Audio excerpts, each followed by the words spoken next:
ಶ್ರೀ ಪತಂಜಲಿ ಯೋಗ ಶಿಕ್ಷಣ ಸಮಿತಿ 1980ರಿಂದ ನಿರಂತರವಾಗಿ ಉಚಿತ ಯೋಗ ಶಿಕ್ಷಣವನ್ನು ಹಮ್ಮಿಕೊಳ್ಳಲಾಗಿದ್ದು, ಮೈಸೂರು ಕಾವೇರಿ ವಲಯದ ವತಿಯಿಂದ BSS ವಿದ್ಯೋದಯ ಮತ್ತು ಶ್ರೀ ಪತಂಜಲಿ ಯೋಗ ಮಂದಿರ, ಕೃಷ್ಣಮೂರ್ತಿಪುರಂ, ಮೈಸೂರಿನಲ್ಲಿ ಆಯೋಜಿಸಿದ್ದು, ಶಿಬಿರದ ಪ್ರಮುಖ ಕಾರ್ಯಕ್ರಮಗಳು ವಸಂತ ಯೋಗ ಪ್ರಶಿಕ್ಷಣ ಶಿಬಿರ 30 ದಿನಗಳು 12 ಶಾಖೆಗಳಲ್ಲಿ ನಡೆದಿದ್ದು, ಇದರಲ್ಲಿ ಆಯ್ದುಕೊಂಡ 93 ಮಕ್ಕಳಿಂದ 4 ದಿನಗಳ ಪ್ರಾಥಮಿಕ ಪ್ರಶಿಕ್ಷಣವನ್ನು 1 ರಿಂದ 4ನೇ ತಾರೀಕಿನವರೆಗೂ ಹಮ್ಮಿಕೊಳ್ಳಲಾಗಿದ್ದು, ಇದರಲ್ಲಿ ಮಕ್ಕಳಿಗೆ ಸಂಸ್ಕಾರಾತ್ಮಕ ಕಾರ್ಯಕ್ರಮ, ಮಾತೃಪಿತೃ ಪೂಜನೆ ಹಾಗೂ ಮಾತೃಭೋಜನ, ಅಗ್ನಿಹೋತ್ರ ಹಾಗೂ ಯೋಗ ನಡಿಗೆ, ಅತಿಥಿ ಸತ್ಕಾರ ಅರ್ಥಾತ್ ಮನೆ ಮನೆ ಊಟ, ನಂತರ ಸಂಸ್ಕಾರ ಭಾರತಿಯನ್ನು ಹಮ್ಮಿಕೊಳ್ಳಲಾಗಿತ್ತು. ಪ್ರತಿಯೊಬ್ಬ ವಿದ್ಯಾರ್ಥಿಯು ಕೂಡ ನಾವು ಹೀಗೆ ಆಗಬೇಕು, ಇಂಥದೇ ಆಗಬೇಕು ಅನ್ನೋದನ್ನ ಅದು ಈ ವಯಸ್ಸಿನಲ್ಲಿ ಇದು ಒಳ್ಳೆ ವಯಸ್ಸು ಆಯ್ಕೆ ಮಾಡೋದಕ್ಕೆ.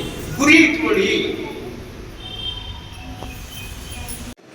ನಾವು ಇನ್ಸ್ಪೆಕ್ಟರ್ ಆಗಬೇಕು. ಇನ್ಸ್ಪೆಕ್ಟರ್ ಆಗಬೇಕಾದ್ರೆ ಏನಾಗಬೇಕು?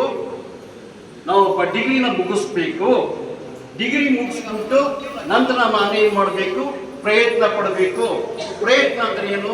ವ್ಯಾಯಾಮದಲ್ಲಿ, ಯೋಗಾಸನದಲ್ಲಿ, ನಂತರ ಸ್ಪೋರ್ಟ್ಸಲ್ಲಿ ಎಲ್ಲದರಲ್ಲೂ ಕೂಡ ನಾನು ಬೆಳವಣಿಗೆ ಆಗಬೇಕು. ದೇಹವನ್ನು ಚೆನ್ನಾಗಿ ಇಟ್ಕೋಬೇಕು. ಅದಕ್ಕೆ ಸಂಬಂಧಪಟ್ಟಂತ ಪುಸ್ತಕಗಳನ್ನು ಓದಬೇಕು. ಅದರ ಮೇಲೆ ನನ್ನ ಗಮನ ಇರಬೇಕು. ಇದು ಗುರಿ. ಮಾಡೇ ಮಾಡಬೇಕು. ಯಶಸ್ವಿ ಆಗ್ತೀನಿ. ಇದು ಚಾಲೆಂಜ್. ಸಾಧ್ಯ. ಬಹಳ ಬಡವ.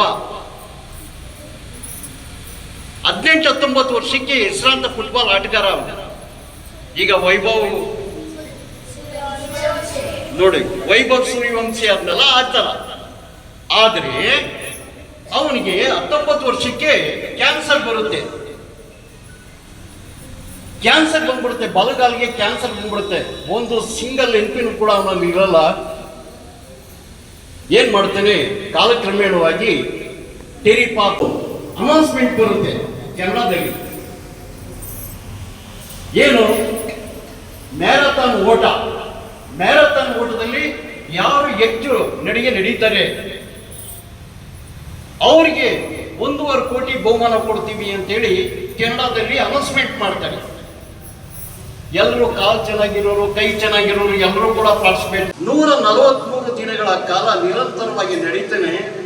ಒಂದೇ ಕಾಲಿನಲ್ಲಿ 5375 ಕಿಲೋಮೀಟರ್ಗಳನ್ನ ನಡೀತಾನೆ. ಈತನೇ ರೀಚ್ ಆಗುತ್ತೆ. ಇವನಿಗೆ 1,50,00,000 ಬಹುಮಾನವನ್ನ ಕೊಡ್ತಾರೆ. ಆ 1,50,00,000 ರೂಪಾಯಿಯನ್ನ ಟೆರಿಪಾಕ್ಸ್ ಬಹಳ ಬಡವ, ಊಟಕ್ಕೂ ಗತಿಯಲ್ಲಿ ಇಟ್ಕೋಬಹುದಾಗಿತ್ತು. ಇಲ್ಲ, ಆ 1,50,000 ರೂಪಾಯಿಗಳನ್ನ ಕ್ಯಾನ್ಸರ್ ಇದಕ್ಕೆ ದಾನವಾಗಿ ಕೊಟ್ಬಿಡ್ತಾನೆ. ದಾನವಾಗಿ ಕೊಡ್ತಾನೆ. 23 ವರ್ಷಕ್ಕೆ ಸತ್ತೋಗ್ತಾನೆ ಟೆರಿಪಾಕ್ಸ್. ಆತನಿಗೆ ನಾನು ಸತ್ತೋಗ್ತೀನಿ ಅಂತ ಗೊತ್ತಿತ್ತು. ಆದರೆ ಸಮಾಜಕ್ಕೆ ನನ್ನ ಕೊಡುಗೆ ಏನು? ನಾನು ಹುಟ್ಟಿದ್ದೀನಿ ಭೂಮಿ ಮೇಲೆ. ಆ ವಯಸ್ಸಿನಲ್ಲಿ ಆ ಯೋಚನೆ, ಮನುಷ್ಯತ್ವ, ಮಾನವೀಯತೆ, ಇದು ಹೆಚ್ಚಿನದಾಗಿ ವಿದ್ಯಾರ್ಥಿಗಳಿಗೆ ಯಶಸ್ವಿ ಆಗೋಕ್ಕೆ ಸಾಧ್ಯ ಆಗ್ತಾ ಇಲ್ಲ. ಕಾರಣ ಏನಂದ್ರೆ ಟೈಮ್ ಸೆನ್ಸ್ ಅನ್ನೋದನ್ನೇ ಇಟ್ಕೊಂಡಿಲ್ಲ.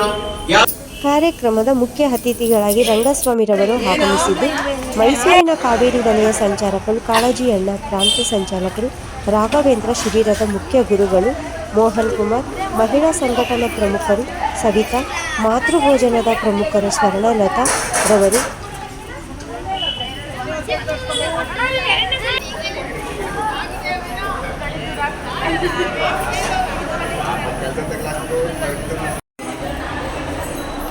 ನೋಡಿ, ಇದು ದೀಪನ ಪರಿಚಯ ಮಾಡಿಕೊಳ್ಳುವಂಥ ಯೋಗ ನಡಿಗೆ ಕಾರ್ಯಕ್ರಮ.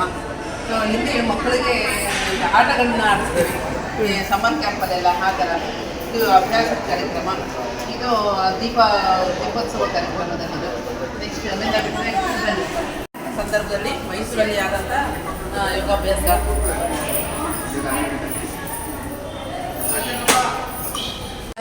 ಎಣ್ಣೆಯನ್ನು ಹೇಗೆ ಮಸಾಜ್ ಮಾಡ್ಕೋಬೇಕು, ಮಕ್ಕಳು ದೊಡ್ಡವರಾಗಿರ್ಬೋದು, ಹೇಗೆ ಎಣ್ಣೆ ಹಾಕ್ಕೊಂಡ್ರೆ ಏನು ಉಪಯೋಗ ಅನ್ನೋದ್ರ ಬಗ್ಗೆ ಅವ್ರಿಗೆ ಎಕ್ಸ್ಪ್ಲನೇಷನ್ ಕೊಟ್ಟು ಸ್ನಾನ ನಂತರ ಈ ಒಂದು ಊಟದ ವ್ಯವಸ್ಥೆಯನ್ನು ಮಾಡ್ತೀವಿ. ಸೊ ಸೊ ಊಟದಲ್ಲೂ ಕೂಡ ಒಂದು ಸಿಸ್ಟಮ್ ಇರುತ್ತೆ.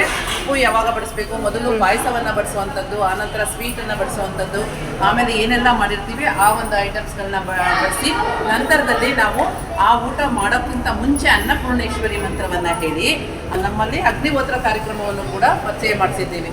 ಬೆಳಗ್ಗೆ 6 ಗಂಟೆಗೆ ಒಂದ್ಸರಿ ಅಗ್ನಿಹೋತ್ರ, ಸಂಜೆ ಮಧ್ಯಾಹ್ನ 12 ಗಂಟೆಗೆ ಒಂದ್ಸರಿ ಅಗ್ನಿಹೋತ್ರ, ತಿರ್ಗಾ ಸಂಜೆ 6 ಗಂಟೆಗೆ ಒಂದ್ಸರಿ ಅಗ್ನಿಹೋತ್ರ. ಪ್ರಾಣಾಯಾಮ ಮಾಡ್ತೀವಿ. ಹೇಗೆ ಮಾಡ್ತೀವಿ?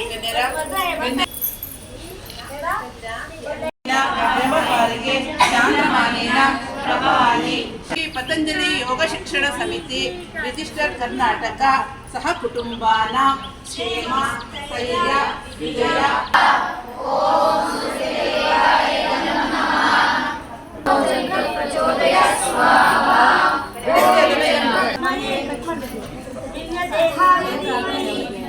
ಕ್ಲಾಪ್ ಹಾಕಿ ಒಂದೇ ಸರಿ.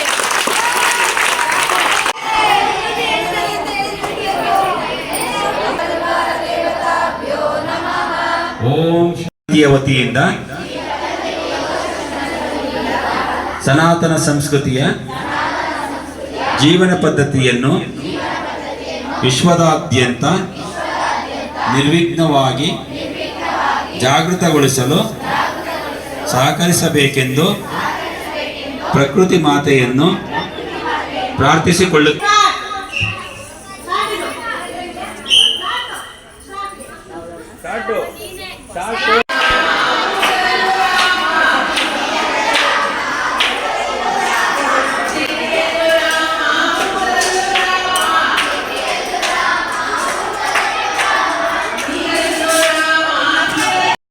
ಪಾಯಸ, ಲಾಡು ಹಾಗೂ ಬೆಂಡೆಕಾಯಿ ಪಲ್ಯ, ಮೆಮೊರಿ ಪವರ್ ಇಂಪ್ರೂವ್ ಆಗೋದಕ್ಕೆ ಬೆಂಡೆಕಾಯಿ ಪಲ್ಯ, ಕ್ಯಾರೆಟ್ ಕೋಸಂಬರಿ, ಹೆಸರುಬೇಳೆ, ಕ್ಯಾರೆಟ್, ಆಮೇಲೆ ನೋಡಿ